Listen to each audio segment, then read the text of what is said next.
Hey everyone, in this video I'll show you how to log out of Canva.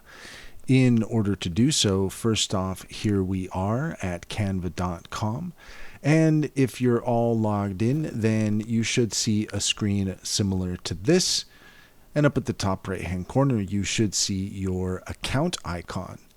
If you are logged in and you select that icon, then you're going to get a submenu that's going to show up.